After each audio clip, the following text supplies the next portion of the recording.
In this video, I'll be discussing what I call the political economy of conflict management. As you'll recall from previous videos, I've argued that the two main functions of the state in complex societal systems are conflict management and societal integration. Now, societal integration, all things being equal, will occur with effective conflict management. As effective conflict management continues, more goals, more values, more interests will be shared among interacting groups within a societal system. And in adopting common practices, the circumstantial difference between social identity groups will diminish. In order to keep these groups apart, the groups will have to experience discrimination. The act of discrimination is the act of politically distinguishing between groups and making them and keeping them separate. So we're going to focus on the conflict management function and argue that there are strong economical incentives for successful conflict management. In order to make this argument, we're going to pick up on the social process model that was explained in the previous video, video 15, and transform that general model of social processes, which is universal to all social interactive processes, and focus on single social interactions. And so we're going to take away the unlimited political space, or the infinite political space, and make it a finite political space. We're going to put boundaries in place of the beginning and end points of the social process, because now there are beginnings and ends to a single social interaction or conflict interaction. As you recall from the previous video explanation, we have a three-step escalatory process in social interactions. The first is the recognition of conflict. And this deals with the ideational realm of social interaction and focuses on normative strategies of conflict management. The second step in the escalatory process is the mobilization phase, and this is in the associational realm of social interaction and focuses on organizational strategies for conflict management and conflict resolution. The third step in the escalatory process is the adoption of violent or forceful tactics. This then puts the social interaction in the instrumental realm and focuses tactics on utilitarian strategies. Getting things done, the attempt by a social actor to use force to impose a resolution to the conflict that's one-sided, to promote their particular interests over the interests of competing groups.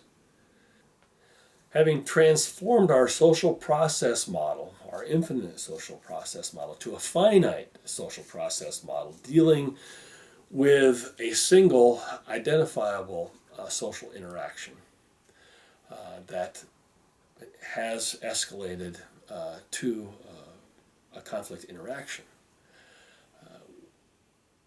we can define that political space using the y-axes on the left and the right of the diagram. The right y-axis will measure from low to high the social costs of conflict management. And we'll propose that through the escalatory process and over time, that the failure to resolve a conflict issue will exponentially or curvilinearly increase the social costs of conflict management. Shifting our focus to the left-hand side of the diagram, the left-hand y-axis will measure from low to high the probability of successful conflict resolution. Over the escalatory process of a conflict or social interaction, we'll see a similarly exponential or curvilinear curve that argues that the probability of successful conflict resolution diminishes over the course, the escalatory course of a conflict interaction.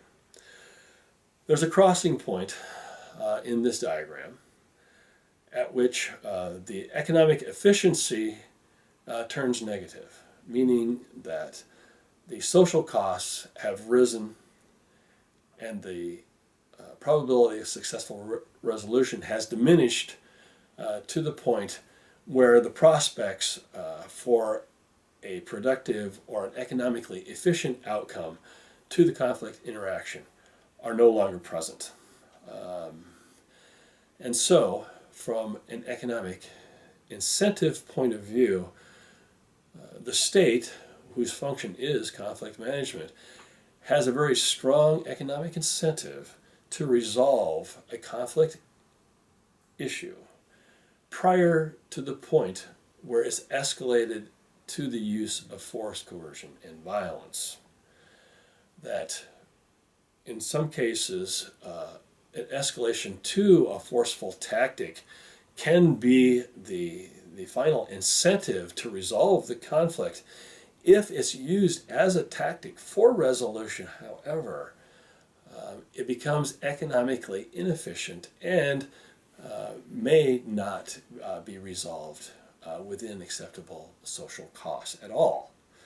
And so we see two possible outcomes, two conflicts that are allowed to lapse to the right of this diagram past the cross point in these economic lines. To the right of the cross point, the most likely outcomes are either victory by one of the conflict actors, in which they are able, through instrumental means and using utilitarian strategies, to impose their will on their opponent or in the conflict interaction, in which they gain victory and they decide the policy outcome. This is generally not accepted by the opponent except as a defeat or a default option, and so the conflict actually becomes latent. It's no longer acted out upon because of economic reasons, but it's not resolved. On the other hand, the conflict can keep going almost indefinitely until all resources are consumed, in which time, at some point in this right side of the graph, then, we could come to a point of what Zartman calls a herding stalemate, in which both sides recognize that the pursuit of instrumental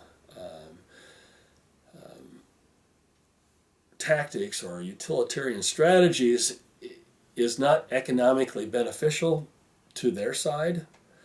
And as they both recognize this concurrently, they may just stop fighting or come to the point where they're willing to negotiate terms for ending the fighting, but they're usually unwilling to actually address the conflict issue that caused them to escalate to force and violence in the first place.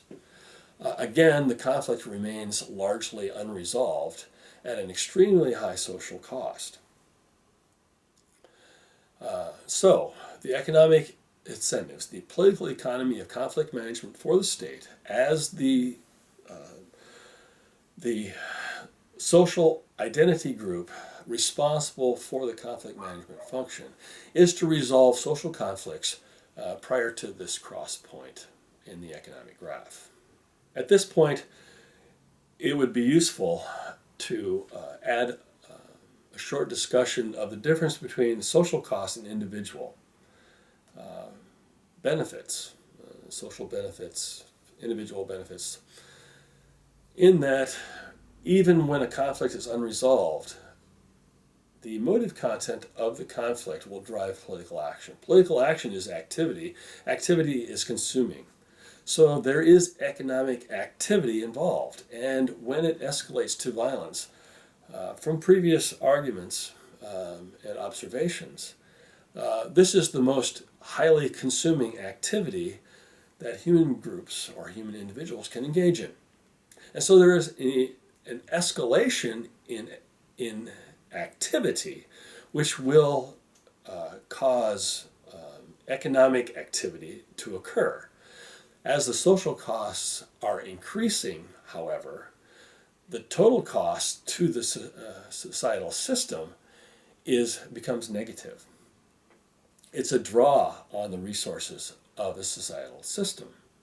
However, what it does is concentrate this activity into certain economic activities, which can benefit certain individuals who are associated with those particular activities and sustaining those activities.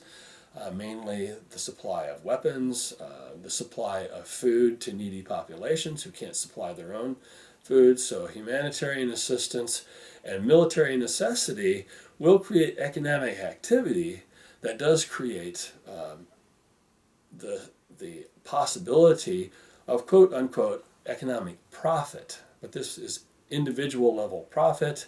This is really a shifting of economic value from the society as a whole to certain individuals who benefit from that particular form of social interaction.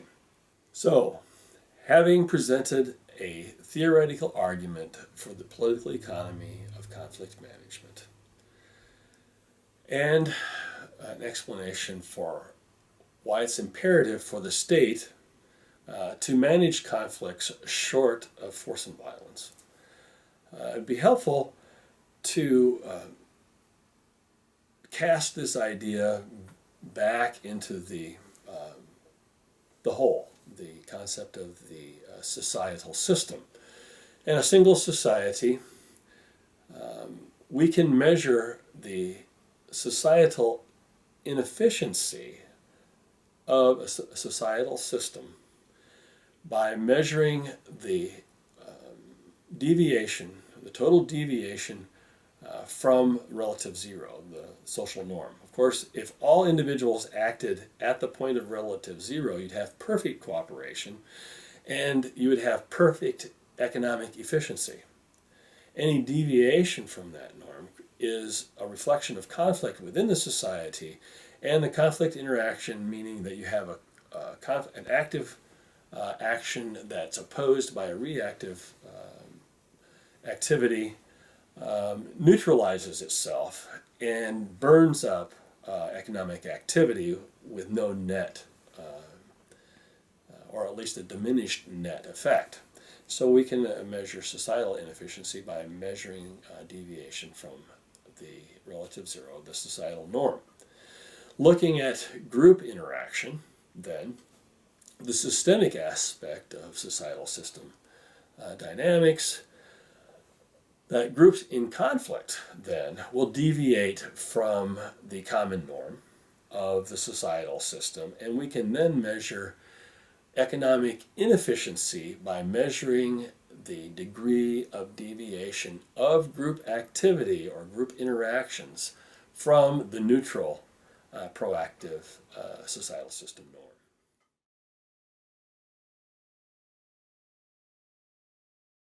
The principal problem of societal system dynamics, as previously stated in this video series, is the use of political violence as a utilitarian tactic in imposing and maintaining social control as a substitute form of conflict resolution in the conflict management function under conditions where a naturally sustainable social order has been found to be elusive.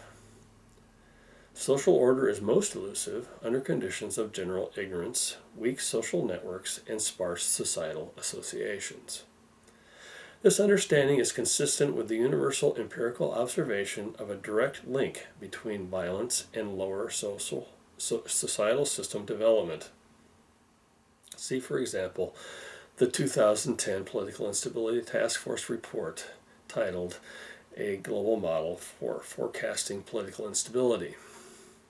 The resort to force in conflict interactions, particularly between social identity groups, that is, within the social context, is antithetical to the societal development process in that it consumes resources, destroys social networks, and reinforces social divisions. The use of force in social interactions is most commonly associated with autocratic authority and the rule of force. The rule of force only approximates relative economic efficiency during those times when the threat of force suffices to ensure social control and an enforced social order. The progressive societal development process increases systemic capacity to resolve conflicts without resorting to force. The consolidation of societal development proceeds through a transition in governing authority from a reliance on the rule of force to a reliance on the rule of law when a general agreement is reached among a critical mass of constituents, and including the state itself, within the societal system to reject force as a conflict management tactic or strategy, thus necessitating negotiated settlements and nonviolent conflict management procedures. A related problem that often interferes with the natural progression of societal development is the divergence of individual and social rationality and economy under conditions of stress brought about due to unresolved conflicts within the societal system.